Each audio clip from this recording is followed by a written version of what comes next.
And we're back. Hello, Shroomies. Welcome to another episode of See You on the Other Side. So, Leah and I just recorded like pretty much a whole episode, and then we realized that we weren't actually recording. So, fuck us, right? Fuck me. Fuck you. We're fucked. Yeah. Well, maybe again. it is kind of fitting for what we're going to talk about today. True. Leah and I, we had the worst interview we've ever had 2 weeks ago. Was it 2 weeks? Yeah. That we are not going to air, but we wanted to talk to you about it because it was a learning lesson for us in advocating for ourselves, which we are doing now. Yeah. We did not do that in the moment because we were really caught off guard. Yes. How do you feel about that? So I think it was wild to me because I know I already said this. I'm going to fucking repeat myself because you guys didn't hear me say it. They but don't know that. They don't know that. You don't I have know. to share that. So this person reached out to me through my personal email.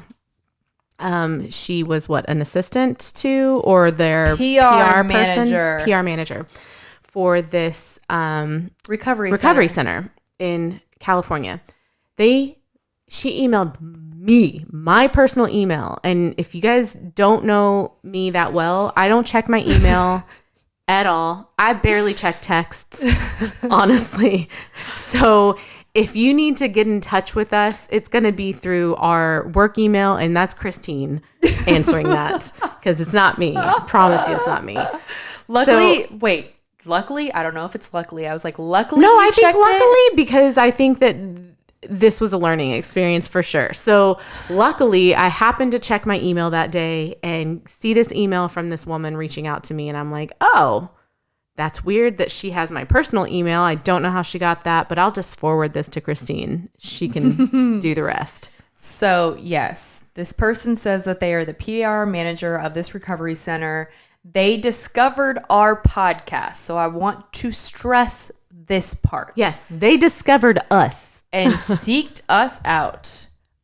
They discovered our podcast and were impressed with the quality and the depth of the content that we provide on addiction treatment and mental health topics, and that she wanted to introduce us to their CEO because she felt like we aligned with him. Right. So I was like, awesome. But he is a seasoned expert in the addiction treatment field with several decades of experience. And we were going to cover topics such as substance abuse, mental health, and trauma, which I was incredibly excited for this interview because we have never interviewed somebody who ran a recovery center. Right. And, we do talk on here a lot about addiction, and to have that be like another avenue or tool that people have in their toolbox, I thought would be a great interview. And we also looked up their website, and they did a lot of holistic type approaches to their recovery program. So they had breath work, meditation, EMDR, cognitive behavioral therapy. They believed in getting to the root of the addiction. So they were very trauma informed. So it all seemed like we were all in the same team. Well, and when we do our interviews, like we don't want people to come on and just vent about their problems or just ramble. There is like an end goal of this, and we want to give you, like, you listen to an interview and by the end you feel hope, or you feel like you've gotten a resource or a tool or some education about something. Or maybe if it doesn't resonate with you, it might help someone that you know. Right. You can send it to someone that you know. Right. So continuing my conversation with this PR person, I again, said, we would love to focus on the topic of trauma and addiction, but a lot of what we talk about is psychedelics. And although there are a lot of legalities around using psychedelics, I just wanted to see what your stance was on it. So yet again, trying to like make sure that this is the right fit. And her response was, we understand and respect the evolving landscape of addiction treatment and the potential therapeutic value some advocate for certain psychedelics. At this time, we do not incorporate psychedelic therapies into our programs, but then she talked about how they used a lot of other holistic modalities, like what you just said. So I was like, great. I can't wait to talk to him. We can't wait to pick his brain. Like, this is going to be a great interview because I love doing these types of interviews and talking to experts because we are not the experts. And, you know, we want you guys to learn, but we are learning right along with you. And I love these interviews because it feels like so many of these interviews, it is integration for us too. 100%. So we get really excited to learn because we are curious and we want to learn from these experts. You know, I was thinking too about this is like a little side note, but we feel like every episode for us is part of our integration process. But I also feel like we learn things about other people in our lives or someone that we come across and something that they have relates back to an episode that we did, like an issue that they had. And we're like, I haven't experienced that, but we did this interview this one time and this is what they said and it might help you, you know? So like, it's not just for us, right? Yep. Which I think is wild. Yeah. So, long story short, that was not how the interview went. I don't know if you guys could tell that that's where we were going at all. And it was the most contentious interview that we have ever had. And it rocked Leah and I quite a bit. Yeah. And we were very unprepared for it. We are not a debate podcast. I don't even think that was going to be a debate. I don't think that there was no chance for it to be a debate because there was no room for us to speak. Yeah. Even my husband joked that like when I told him what had happened and was like talking about it for days, because we did, you and I talked about this for days afterwards, like what the actual fuck just happened? He was like, y'all should have just put him on mute and talked. And I was like, next time. Damn it. We didn't even think of that. But we were so caught off guard. Next asshole we get, I'll be sure to do that. And there were a couple of things that happened that were not necessarily our faults, but like that kind of didn't really help the situation at all. Yeah. So here was another problem. I was in Florida during this time, so we did a virtual interview. And you guys probably know that out of the two of us, Leah's like the golden retriever friend, and I'm the black cat friend. I don't do confrontation well. Yes. And I don't necessarily like confrontation, but I will advocate for myself and for people who I care about. Well, and we've said this before. I shut down when there's anger. Like, I don't do well with angry people. Like, that's when I feel the most childlike and I crawl in my hole and I just want to die because I don't want to be here. I don't want to do this. I'm like trying to smile and put on a happy face and trying to pretend like this interview is going fine. And I'm just like smiling and nodding and don't really know what to say. And for me, I struggle with boundaries with people who are really nice and I don't want to let them down. But when someone meets me with anger and aggressiveness, my fight response kicks in. And so I immediately like kind of go into like fight mode. And I oftentimes have met people with aggressiveness back. So both of us came out of this, me wishing I had spoke up more and her wishing that she had even heard half of what was being said. So I was in Florida and the night before, we have rental properties, and the night before, the town where we have these houses experienced a hurricane in the middle of the night. And it wasn't a bad hurricane, so nothing got damaged. Everything it was pretty mild. So I thought the interview would be okay, but when the interview came about, like halfway through, I had some connection issues. And so I was in and out, and then I couldn't hear, but they could see me. And so like Leah thought I was there, but I wasn't. Because you were just like smiling and nodding. I didn't realize you couldn't hear what was being said. Yeah, literally.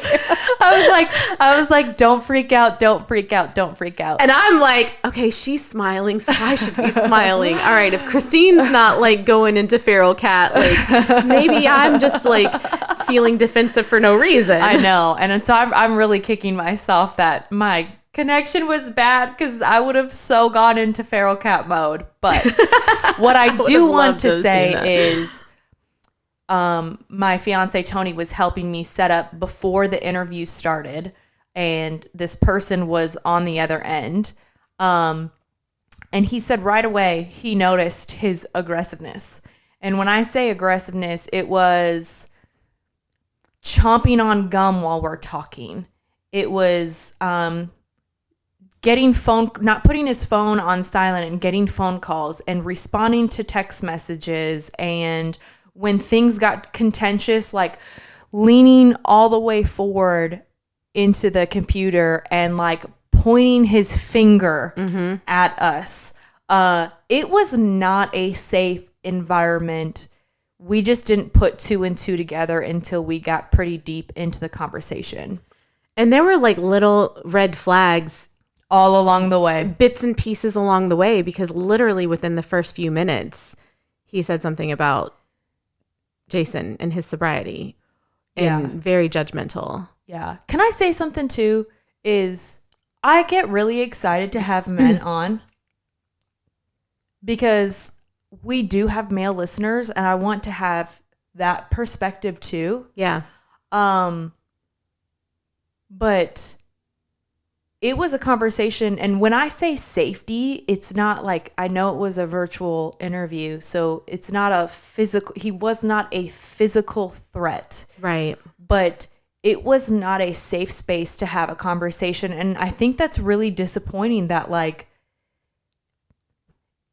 it happened with a man, and it was like aggressiveness and not letting us speak and not...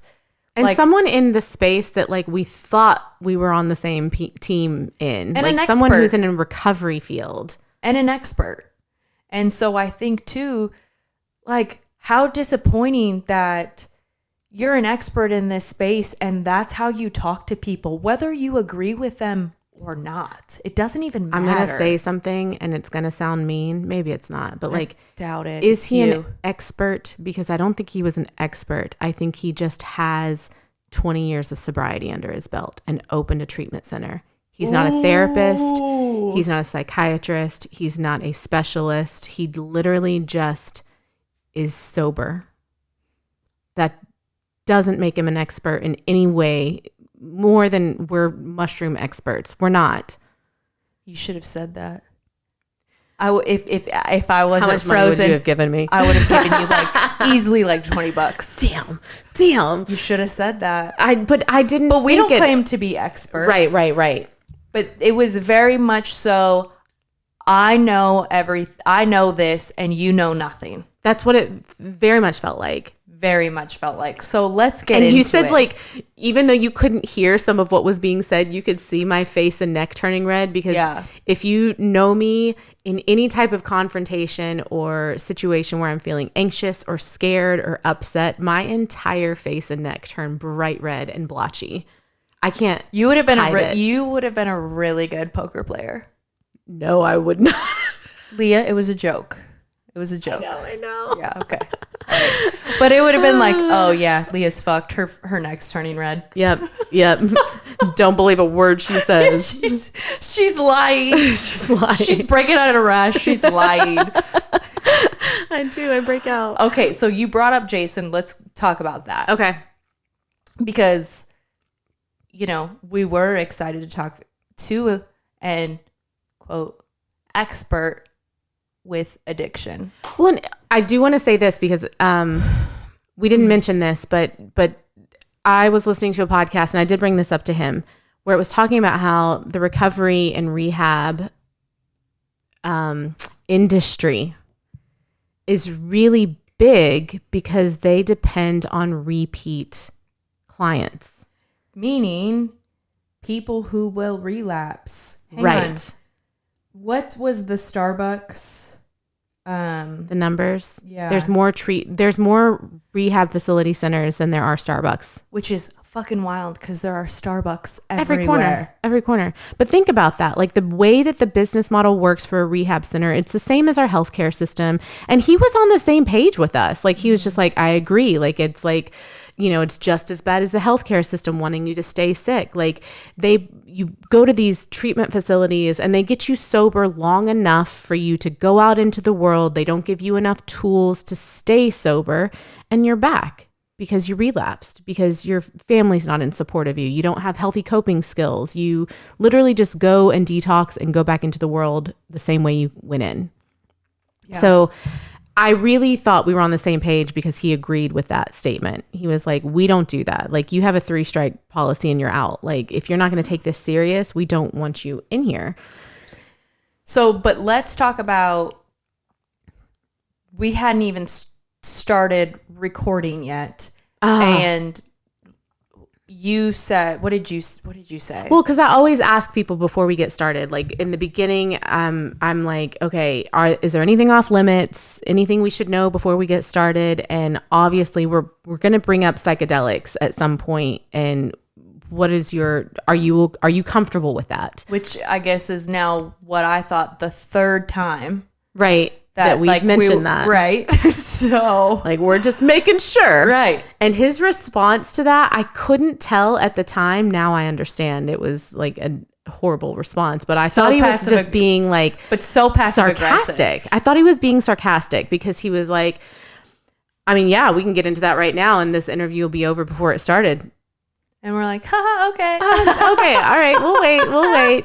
Cause I assumed, I made an ass of myself. I assumed he meant like, oh, yes, it should be a thing. Like, and then that would be the end of the interview. Well, because that's what was said to us. Right. From his PR lady. Right. I feel bad. She's probably going to get fired after this, but keep going. So yeah, that should have been red flag number 1. So you mentioned that your husband, Jason, has used psychedelics in his recovery. And these are exact quotes. Yeah, we literally went through and like did the captions, copy pasted. This is exactly what he said. Tony had a really hard time listening back to this interview. Did he? Yeah, because of how condescending and passive aggressive he was to us. I don't want to listen to it back. Yeah, so he said, my problem with that is he doesn't have anyone putting their foot up his ass. He's avoiding doing the work and it's not the same. He's avoiding doing the work and putting in the effort. And then when Leah asked who he was referring to, he said, sounds like your husband is not committed to AA. Yeah, because I was like, wait. I was like, who are you talking about? And he was like, sounds like your husband. He's not committed to AA. And I was like, what the? I didn't say that, but I was like, no, he's doing the work. I did respond in that moment. I was like, no, he's doing the work. He's doing the work. But it is, whether you are an expert or not, it is irresponsible to make that judgment about someone's sobriety that you don't even know. Right. You don't know their story. You don't know their journey. And you are missing so much context of what that means, doing the work. So explain the work that Jason does, because it's not like he's just, and I think, people who are not curious about the psychedelic space or just curious at all, they automatically make assumptions instead of asking questions. I think a big assumption with that is that he replaced alcohol with psychedelics. Exactly.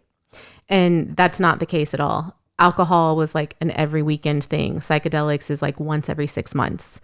And it's intentionally used. And he also works with a psychedelic assisted psychiatrist and in conjunction with AA.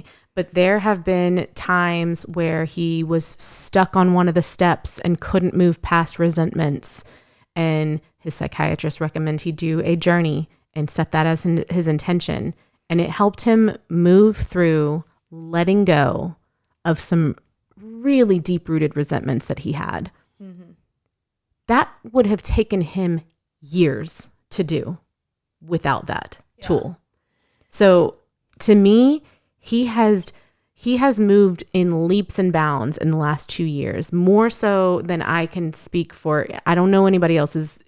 That's the thing. I don't know other people's sobriety journeys, so I can't speak on them. But I'm not going to say that people aren't doing the work when they're doing the work, and I don't fucking know them. And anybody who knows Jason now knows he's doing the fucking work. Yeah. And here's the other thing that, sometimes people don't realize. When you do a healing dose of, let's say you do a heroic dose of mushrooms and you're working with a therapist for intention and integration, and you're following the protocol and you're doing all this stuff, it is not something, you can have a very profound, very healing experience where you're like, wow, that was the most, for me, my journeys, I'm like, they are the most profound experiences of my life, just for me internally. Mm-hmm.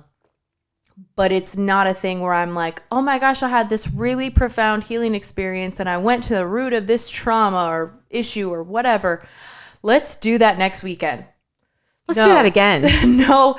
Hell no. You don't feel that way. It's not a party. It's not fun. It's not recreational. In the way that we talk about it. It's not fun. It's healing. It's profound. But it's not like going to the fucking bar and like numbing out. It is in a therapeutic setting. You don't want to do it all the time. It may be incredibly beneficial to you, but it's not something that we are just, doing every Monday and Wednesday when we record. Like you know what I mean? It's great, right? But sometimes people do think that, and maybe there are people who do that, but we don't do it in that way. Right.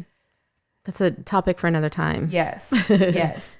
And we talk a lot about how we use these intentionally. And, if I thought that they listened to the podcast, and if they would have listened, they would have known that we talk about intention and integration and setting, dose, all of it. One of the things he was kind of like shitting on was California sober. Yeah. And I know a lot of people who are California sober, and I guess I would consider my husband one of them. And I'm not in recovery. I'm not an addict, but I jokingly say like that's kind of what I am, because I don't drink, but I'm not. I do other things. I use plant medicine and I do it intentionally. But I think to like even shit on something like that when it's like, okay, listen, just because you were an addict and you don't stop at anything doesn't mean that other people only had one vice. Like Jason didn't have a problem with weed. Like he had a problem with alcohol and cocaine. Mm-hmm. Those were the things destroying his life. Yeah. Like weed helps him chill the fuck out. Yeah. So that's not his problem area. That's not what's destroying his life. That's not his escape. That's not what he uses to numb. So it's okay that he does that. Right. And he still considers himself sober. Right. From the things that he was powerless to. Right. Right. Right. And that kind of goes right into the next point, which it's, even what we talk about. So our first kind of like the first catalyst to our healing was our heroic mushroom journeys. Yeah. But we say psychedelics are not for everyone. Right. Because they're not. And if you're not ready, it's not for you. It just isn't. We're not saying this is what we did, so you have to do it too. Right. The beauty of this platform is we say, this is what we did. Let us tell you about it. You form your own opinion. You advocate for yourself. But we also are going to talk about this, and this. Right. And things we know nothing about. Right. We want you to do what's best for you and what resonates and aligns with you. And for us to even, we wouldn't, but for us to be like, this is what we do, you should do it too. It's not the way we roll, but we want people to come on who are open to a diversity of approaches. And so something that he said, when we asked about his stance on psychedelics, is that he said that we need to stay out of his industry. Wait, what's the quote? That was the quote. No. Oh, do I have the wrong thing? I think so. Okay. Well, what did he say? Do you remember? Look in the scent mail. Oh, God. Oh, God.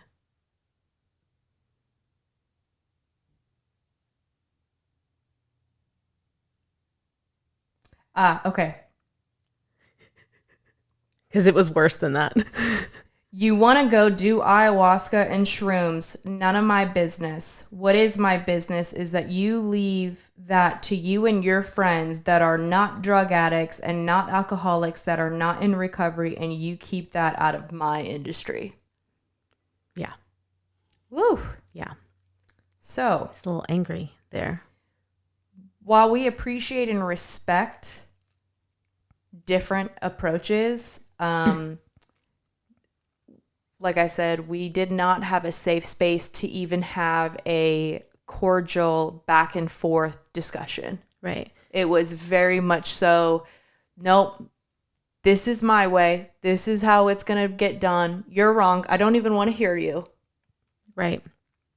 Don't speak because right. It's wrong. Because I want to be like, actually, a lot of my friends are now sober because of psychedelics and in recovery because of psychedelics. And we've interviewed professionals in this field and doctors and psychiatrists and therapists and real everyday people who have benefited from the use of psychedelics in their recovery process.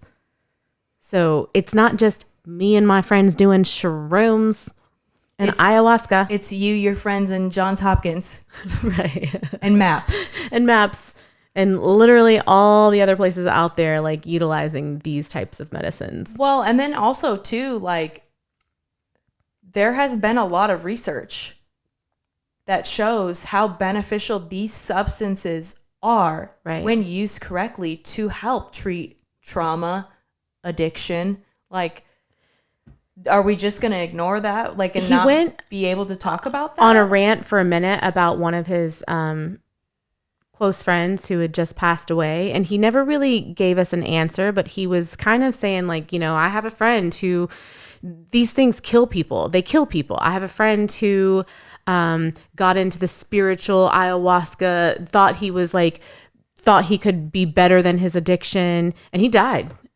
And I'm like, wait, he died of ayahuasca? And he's like, then he starts like telling another story, like never really answered my question. But I'm like, but what did he die of? Like, I don't understand. Like, it wasn't ayahuasca. You're not saying it was or wasn't. Well, and from people who have taken ayahuasca is not some like shot, like you're like pumped to chug. Okay. Ayahuasca tastes like fucking dirt. Worse. It tastes like dirt water. It's grimy. It's hard to even, you take just a very, very, very small amount, and that's hard to take. And it's not you feel fucked up or you feel like it is, you just feel like throwing up or shitting your pants because that's how strong it is going down. Like right away, I was like, yeah, I'm going to puke. And here it comes back up. And here it comes back up. Yeah. Yeah. It's not something you're like, yeah, let's go fucking. Let's go do some ayahuasca, bro. Right? Yeah. Like it's not. Let's go get fucked up. No matter what dose you're taking, it's not fun. It's not something you do with your friends. It's not something you do at home or on the fucking weekends. No. It's just. You're not taking it at a party. You're not taking it at a fucking party. You'd be like total fucking buzzkill at that party. Well, and that's where I wanted to I am like a wealth of knowledge when it comes to this shit. I know you are. And I didn't speak up and say anything because I was so caught off guard. But one of the things that I know about ibogaine, which is another psychedelic that they use to treat extreme PTSD in veterans mostly, and a lot of addicts, like severe addicts who are addicted to opiates and heroin and some of the strongest drugs out there that are so highly addictive that your body physically will shut down if you go into withdrawal. Like, it will kill you to come off of these drugs. Ibogaine is used for that, and it can help treat withdrawal symptoms within a day. Tell people what ibogaine is, please. It's a psychedelic, but I can't articulate exactly what it is, but it's used in treatment in Mexico, in the Amazon. Are you looking it up right now? It's a naturally occurring psychoactive substance found in plants in the family Apocynaceae. I don't know what that one is. Yeah, there's a lot of big words. It's just one of the most powerful psychedelics on the planet. Yes, it's a dissociative, and preliminary research indicates that it helps counter drug addiction. That's the first thing that popped up. So it's not even that hard to Google search this. That's what I wanted to say so many times. Like, have you Googled any of this? Have you searched any of this at all? Google is like your best friend right now. But one of the things he kept saying is that like these psychedelics kill people. They kill people. They kill people. They killed his friend. They kill people. And I'm like, what is he talking about? Because ibogaine, I know this, has maybe killed 20 people in the last 20 years. 19 people in the last 20 years. And how many people have opiates and heroin killed? 80,000. In 1 year. 1 year. 1 year. And those deaths from ibogaine were... people who were not getting supervised. Yes. Lack of supervision. Yes. So if anybody's spreading misinformation out there, it's not us. Like, we're doing our research. If somebody tells us something that we don't know for sure, what do we usually do? We get off of here and we go and I go down my rabbit hole. I share my rabbit hole with you. I'm like, whoa, they were wrong, or whoa, they were right. You know, whatever I end up finding, but I'm not going to combat them immediately and say you're wrong. Mm-hmm. Okay. Yeah. Next point. Well, but the thing that too, to think that your approach is the only approach when there are people who are in your industry doing the opposite of what you're doing. So are they wrong? So is Johns Hopkins wrong? Right. They're also in your industry. Right. You don't own the industry of sobriety because you own 4 treatment centers. Well, and what did I say to you last night? To say the sentence, stay out of my industry, sounds very capitalistic. Right. Okay, bro. Right. You don't own this industry. Right. It's not an industry. Right. Sobriety isn't an industry. But apparently it is to him. At all. That's how you want to see it. Right. Okay. So, yeah, we don't... You're putting yourself up in that category of, we do not align. Big pharma, healthcure. If you want to be an industry, okay, go be an industry. But I thought that you were saying... trying to just help people. Right. Yeah. Anyways, so this is the part where I think I started to cut out. You briefly... oh, yeah. shared that you had just done 1 ketamine treatment. Right. And I think that's all you said. You didn't go into any detail. Context, anything. No. Okay, this is what he said. You don't appear to have untreatable depression. I've seen untreatable depression. Okay. All right. Yeah. So, yeah. That to me is one of those statements that kind of is one of the reasons mental health is so stigmatized in the first place. Because you don't know what depression looks like. You don't know my life. You don't know my story. no, that wasn't why I did ketamine. And untreatable depression is not the only reason ketamine is a treatment. It's not the only thing that ketamine treats. It treats a multitude of psychological and physical disorders, as minimal as I just have a little bit of anxiety. But also I have joint pain, fibromyalgia, tinnitus. I have little things that I want to work on. For me, the ketamine was not because I was depressed to the point that I was untreatable. It was because I was stuck in an area in my life that I could not work through. And it helped me work through that. Yeah. But also, how have you been in this healing space for 20 years? And again, I am not an expert. I do not claim to be, but never would I go to fucking somebody who's sharing something that they're doing or their journey and say, you don't look depressed. Right. That's so irresponsible to say to somebody when you don't know who they are, you don't know their story. And even when you do hear their story, you still don't know their story and them. But also, somebody said this on our podcast one time, and I can't remember who it was, but it was somebody who was a ketamine doctor, psychiatrist, therapist. One of them said, this should not be a last line of defense for people. Katie Walker, okay. Vitalist said okay. It shouldn't be. It should None be of one these of the things first. these should not be, if you've done A, B, C, D, E, F, and G, and you're this depressed, if you hit these markers, then we'll help you. Why does it have to get that bad? No. And what's sad is when both of us did our first heroic journey with mushrooms is we were in that place. Right. Where it was that bad. Right. And we were struggling. We spent our entire lives struggling. We didn't know what it meant to not struggle. Right. With our mental health. And what exactly untreatable depression? I took medication, didn't work, didn't treat it. I was still depressed. So to me, that was untreatable depression. It's just very, very condescending to make a comment like that to someone when you don't know anything about them. And just in general, if you're in this space, you should know better. Yeah. Yeah. And do better. Right. Because that was just very disappointing to hear that. Yeah. The other thing is, somebody who owns a recovery center and is helping people with addiction. Let's talk about the history of psychedelics and AA recovery.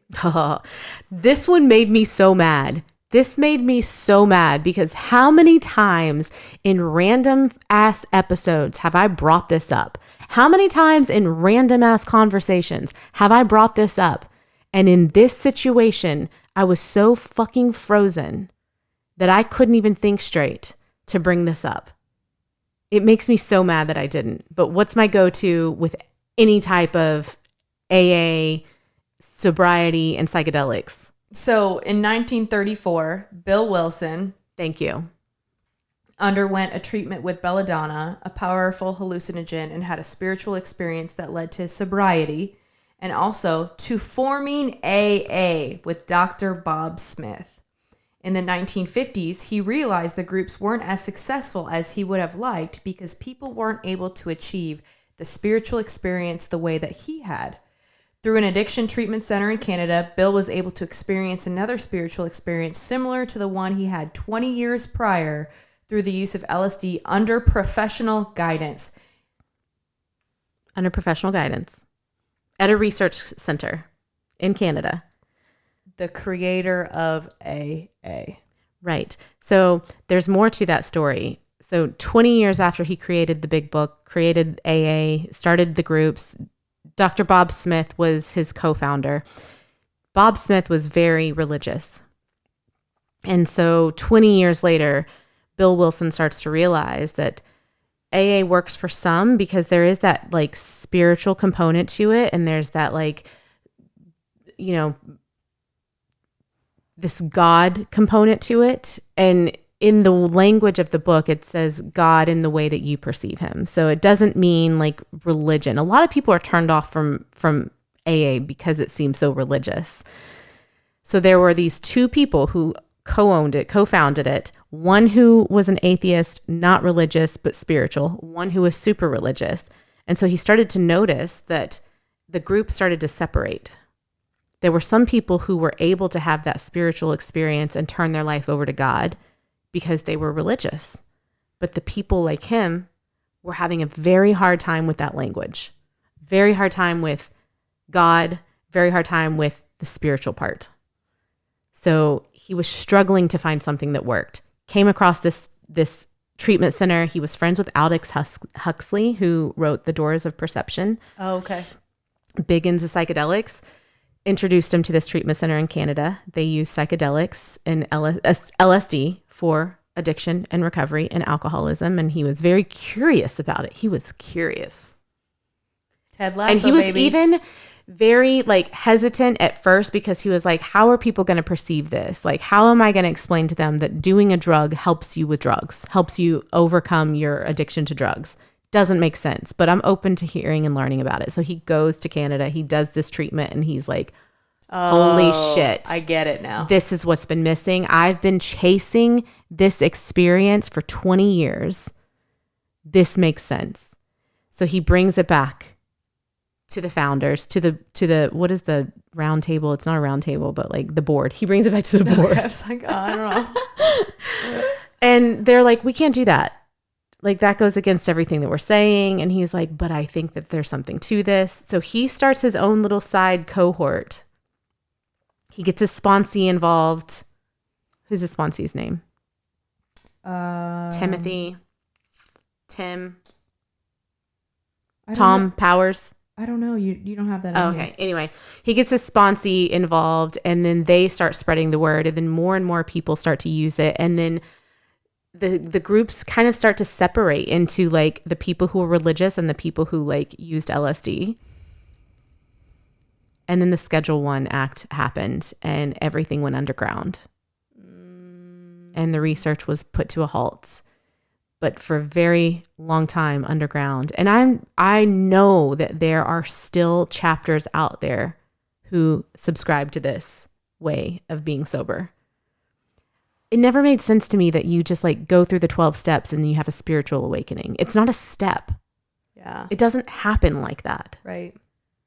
And for my husband, the only time he ever had any type of spiritual experience ever was through psychedelics. Well, and he was somebody who was an atheist as well. 100% thought I was a wackadoodle because I was starting to get into all this spiritual stuff. I think he still does, but that's fine. I'm just kidding.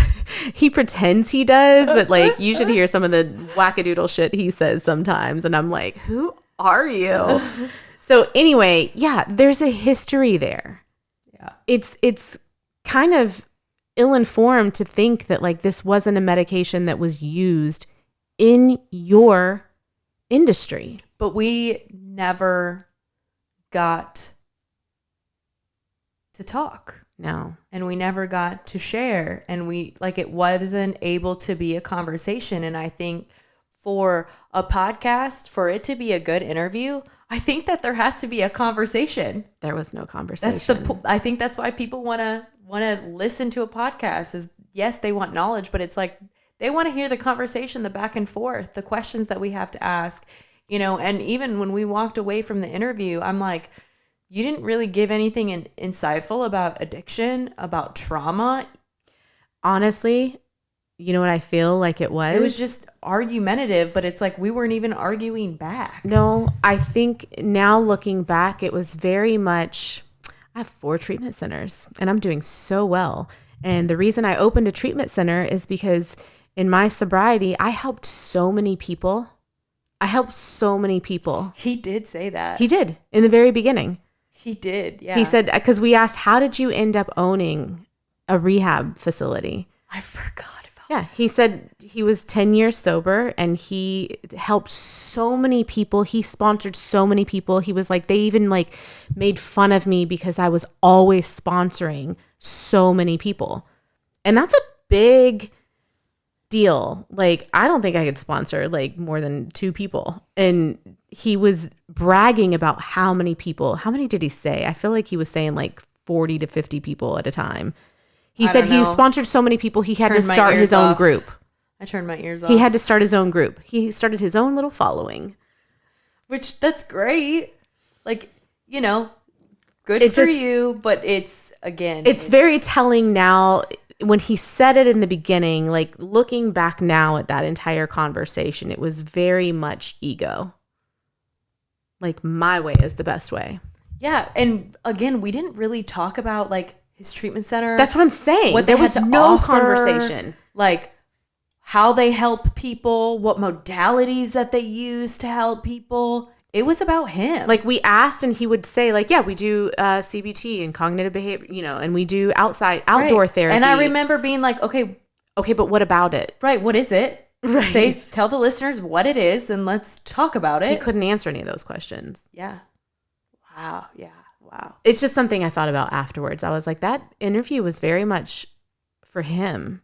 Yeah. Not his treatment centers. When it got all to the juicy stuff, Leah just saw me smiling, but I just couldn't hear. I'm mad at myself for like, just like, yeah, okay. Don't be mad because it was the first time that has ever happened. Yeah. And all the things that aligned, like you not hearing most of the conversation, like the conversation was going in and out for you. I know. So you couldn't hear anything until you went back and listened to it after. And it was so bad. It was so bad. I'm like kicking myself that, I struggled with connection. Big lesson here is we need to be more careful about who we have on. Because we do question this now. We're like, why did they want to come on? I don't understand why they reached out to us. Like, what was the point of that? Well, and when we first started, we were seeking people out. Right.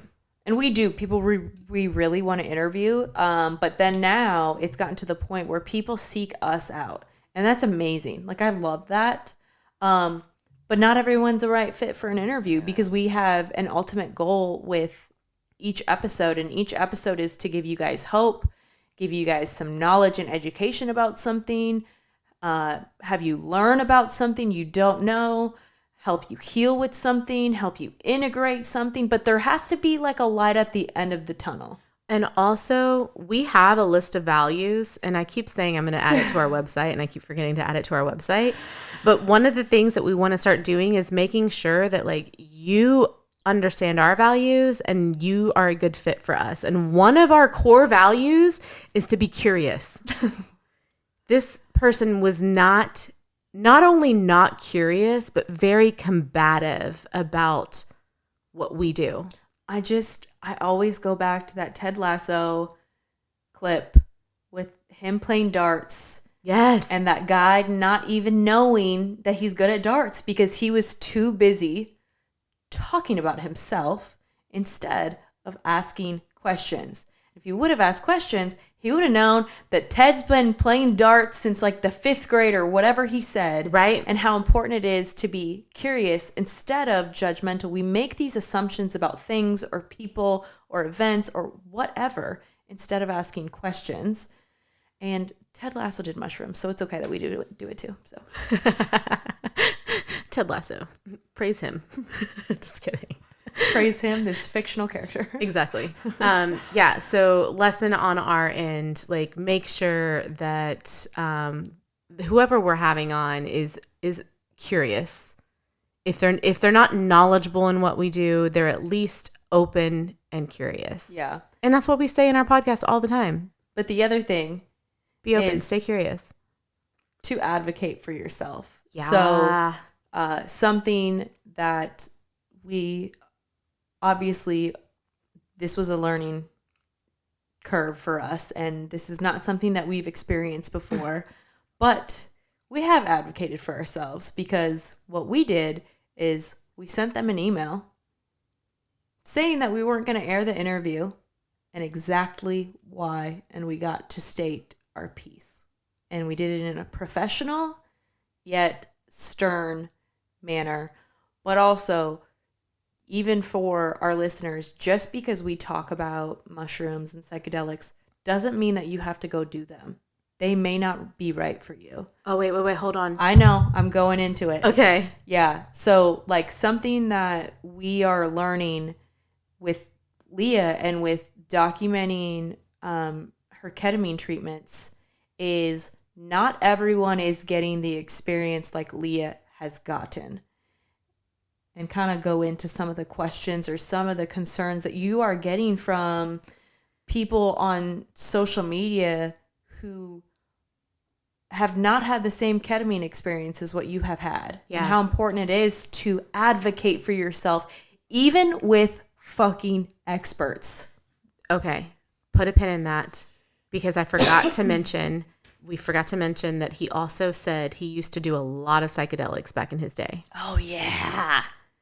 And how many times have we said that is not the same thing?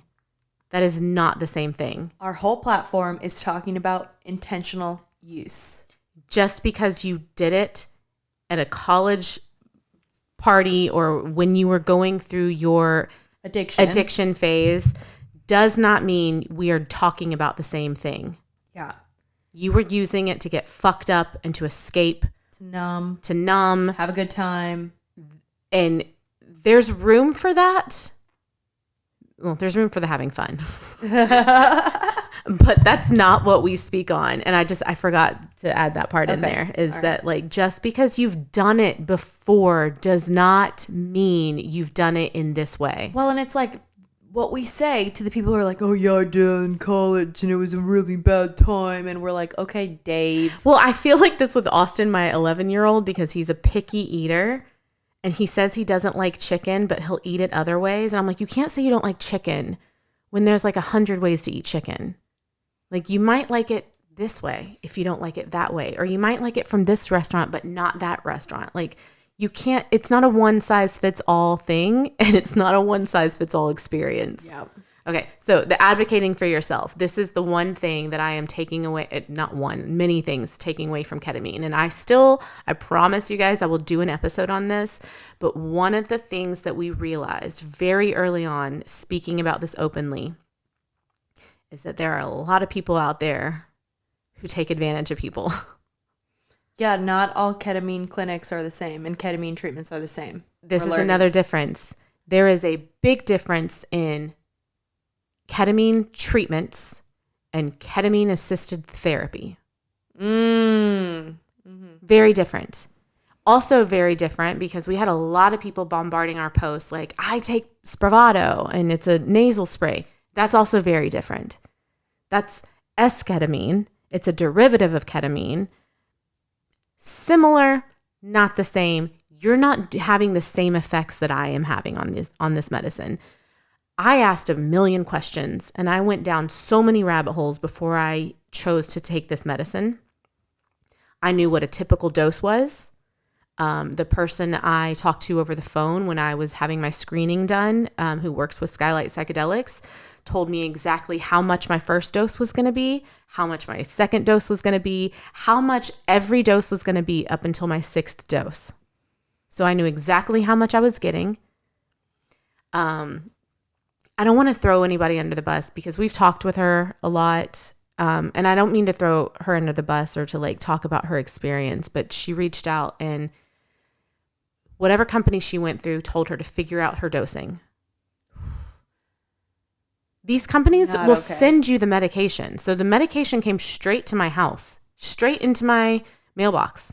So I have all of my doses and they told her, same thing, figure out the dosing. So you've got, I don't know how many doses, 6 doses of ketamine, and you're like, you have no idea how much you're supposed to take and where you're supposed to start and like figure it out as you go. Her therapist didn't help her with that either.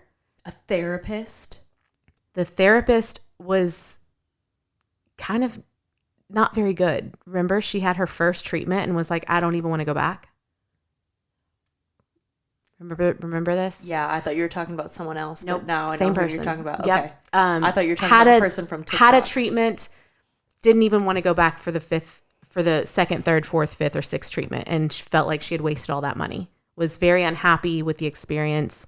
The things that she said, the therapist said, I'm like, no.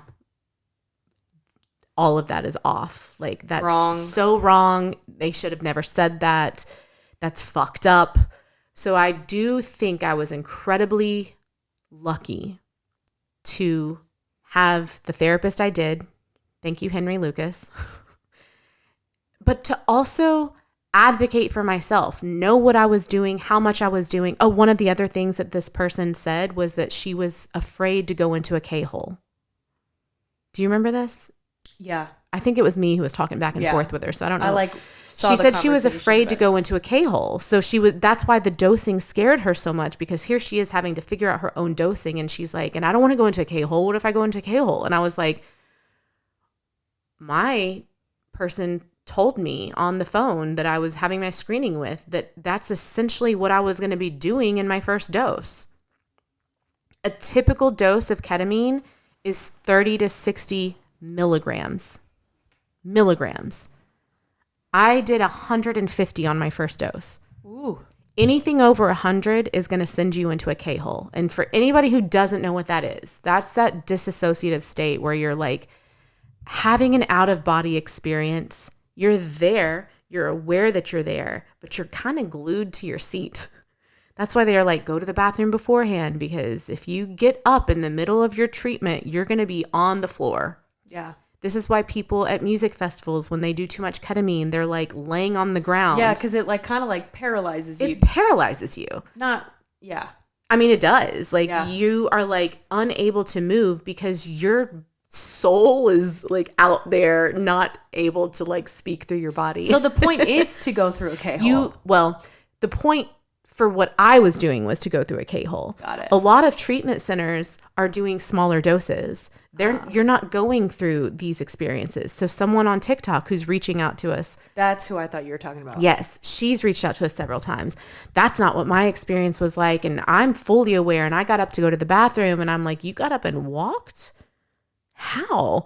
And I'm realizing as we're having these conversations back and forth that like, she's not doing the same thing I'm doing. But she's doing a nasal spray. It's not with a therapist. She has a therapist and she has a psychiatrist. The psychiatrist recommended she have ketamine treatments done. So she's not doing these treatments with either of the people that she's talking to. Oh my God. But also her psychiatrist says, like she said, her psychiatrist doesn't talk to her. She talks to her therapist. Her psychiatrist is just who prescribes her medications.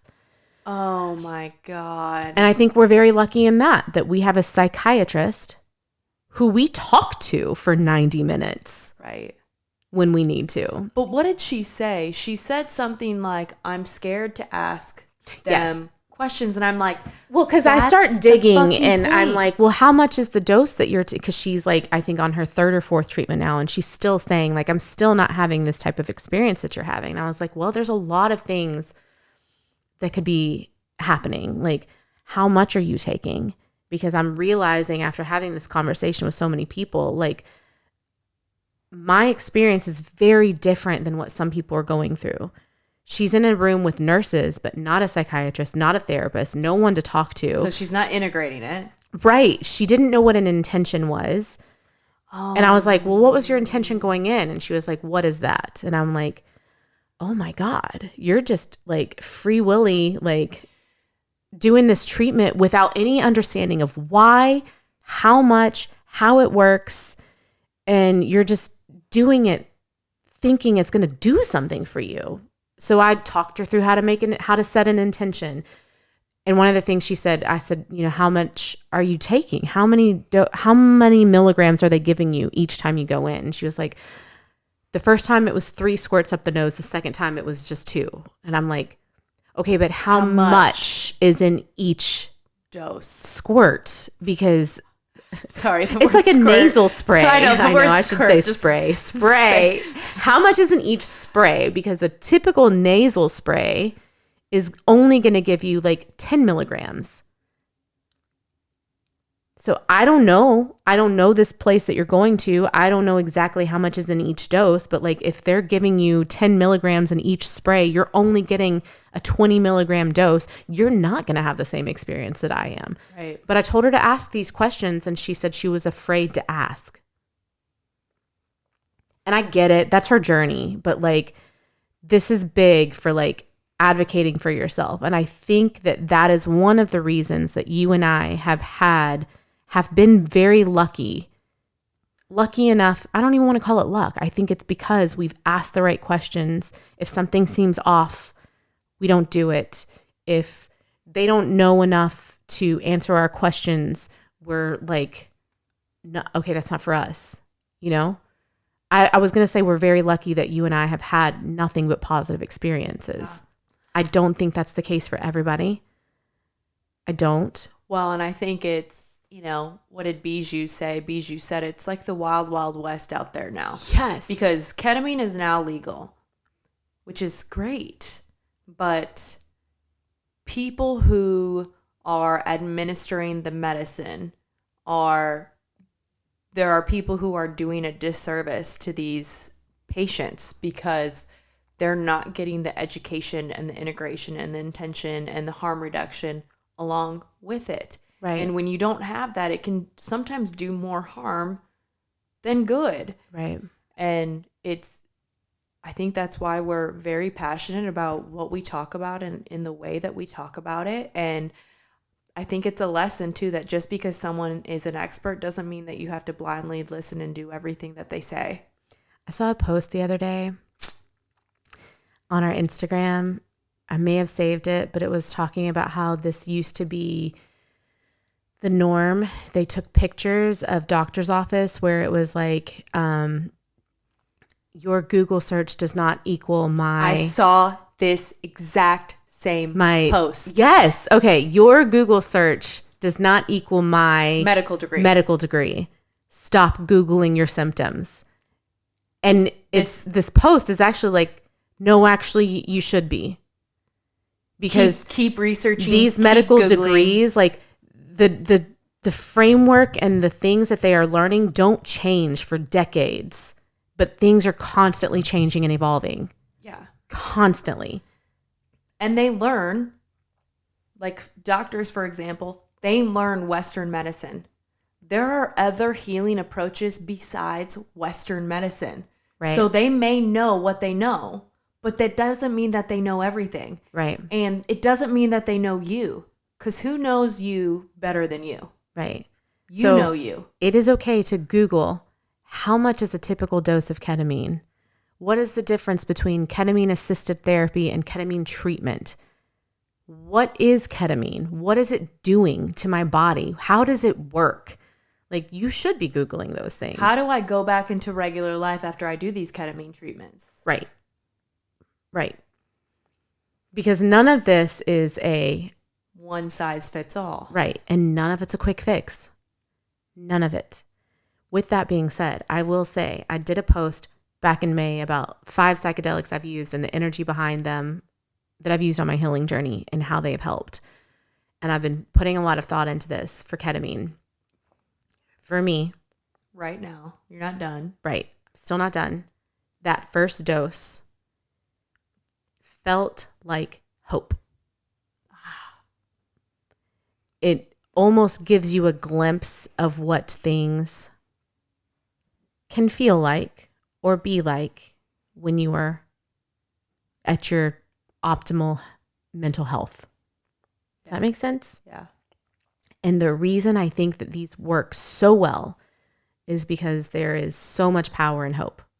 We've talked about that from the beginning of our podcast. That's what we want to do. We want to give people hope. But I don't think, do I have time to even go into this? Yeah, go. The power of hope. Sure. I told you about this, right? No.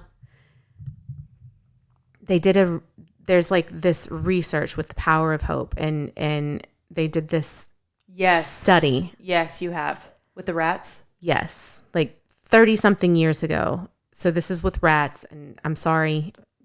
I know animal testing is like a whole thing, but I'm going to tell this story. So if you don't want to hear this, like fast forward. But this is about the power of hope. So they have these rats, they put them in a bucket full of water, and they time how long it takes them to drown. And it takes about 3 to 6 hours. They have it timed down. So then they do another experiment where they do this, but right before the rats drown, they pull them out, feed them, wrap them in a blanket, warm them up, put them back in their like healthy little home environment. And then they put them back in the bucket. And these rats swam for 3 days. Wow. Because they had hope. Because they had hope. They felt hope. They felt like, okay, someone's going to come save us. So to me, that's why this is so powerful, to have this sense of hope. Hopelessness is when you lose it. Mm-hmm. I used to feel very like in the beginning of Jason's sobriety, I felt like I was the only one who had hope, and he was so hopeless. And I was like, dude, you gotta jump on board. Like, you can't drown in that. Like, right. I have faith. I have hope. I have enough for the both of us. But like, I need you to hold on a little bit. Right. Right. Because there is so much power in that. Yeah. Yeah. No, I totally agree. But, you know, I feel like we've shared kind of the dark side of the underground route. Yeah. And now we're sharing the dark side of the clinical route. Yeah.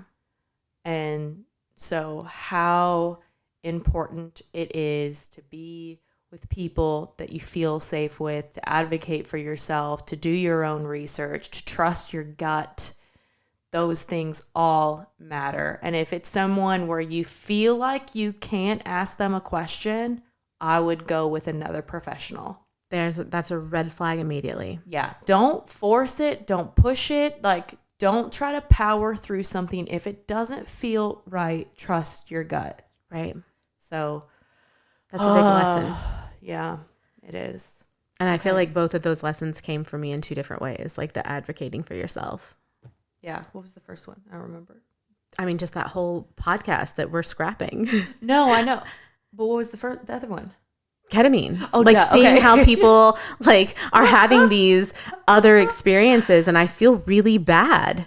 It makes me feel guilty that I had a positive experience, but also that's why we're doing what we're doing. It's why we're doing it, what we're doing. And it doesn't mean, and we've said this before too, like there's also people in this space locally that are not it. There is someone who is in this space, the clinical route, who we know locally is not doing what they should be doing. Right. And there's somebody who's the underground route locally who we know is definitely really not doing what they're doing. And it's interesting because we spoke a little bit about it a couple of episodes ago. Yeah. And there were other people in this space that were like, I know exactly who you're talking about. And thank you for shedding light that what they are doing is not okay. Right.